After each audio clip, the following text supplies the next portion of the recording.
In this video, we're going to look at the biggest difference maker in the Clippers' Game 2 loss against Dallas. The biggest difference maker in Game 2 was Tim Hardaway Jr. for Dallas, who has been absolutely incredible in this series to start, and it starts on the very first play of this game. Doncic is running up to set a little pin down, but there's no contact made. Beverly's trailing on the play, gets screened by Maxi Kleber. Now Hardaway's going to read that Zubac is in drop coverage, so he's going to attack the drop coverage with Beverly trailing. Zubac goes back to the lob threat, which means Hardaway has a nice, easy floater and little runner that he ends up making to kickstart his evening. The Clippers have done some very odd things when defending Doncic or Hardaway screens, including going over the top of screens that are being set way too far out. I'm not sure why. As Kleber goes to set this screen, we're going to see Beverly go over the top of it.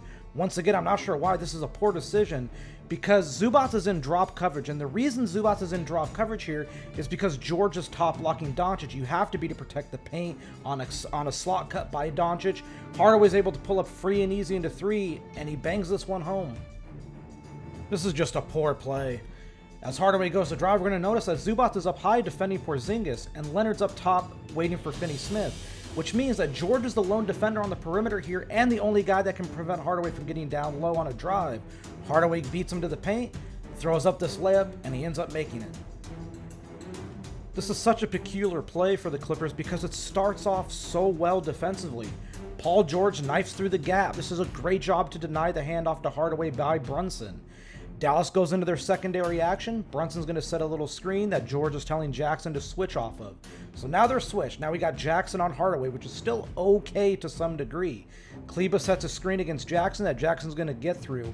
Jackson's going to push Hardaway towards Zubac, and Zubac tells Jackson to flare back out to Kleber, but he shouldn't because George theoretically can defend him as long as Jackson and Zubac push Hardaway towards the corner. They don't. Hardaway isolates, pull-up jumper over Zubac, and he makes it. The breakdowns defensively by the Clippers have just been absolutely mind-boggling if we're being completely honest.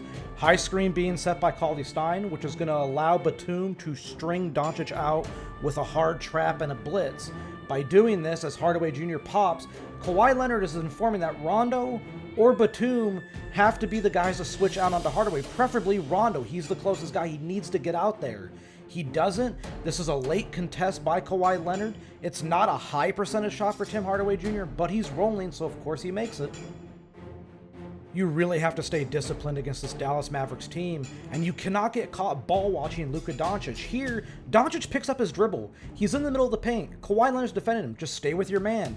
Instead, Patrick Beverly gets caught ball watching, doesn't stay locked in on where Tim Hardaway Jr. is, and despite swiping down as Hardaway goes up, it's a nice, free, and easy release for a man who just won't miss. Side out of bounds for Dallas, 8.5 to go, they trail by 1. It's a handoff between Kleber and Hardaway. As the handoff happens, screen is being set by Kleber, Beverly's in trail position, which he's a little bit too far behind, and Zubac isn't up to the level of the screen, which is somewhat understandable, but we're in a little bit of trouble here. It's a great rear view contest by Beverly, but Hardaway's on a heater, and by this point, nothing is deterring him from making things. For the love of God, you need to pick up the ball in transition. That's the name of the game. You cannot allow a team to get out in transition and run like this. By this time that Hardaway's going as we freeze frame, it's too late. No one stopped the ball. So Hardaway goes right by Jackson. As he goes by Jackson, now he's sidestepping right by Nicholas Batum. And as he gets by Batum to lay the ball up and in, there's no rim protection there on this fast break. They need to do a better job of stopping the ball earlier. All right, this is the final play. It's a very long one, but we really need to hammer home the things that the Clippers could have done differently. 4-point game, 1:10 to go. This is the ball game, folks. Hardaway sets a screen. Clippers are going to switch this initially. As Hardaway walks George down, we're going to see George come up now to trapping at the ball out of Doncic's hands. Finney-Smith is going to flash to the elbow. That's where the ball's going to go.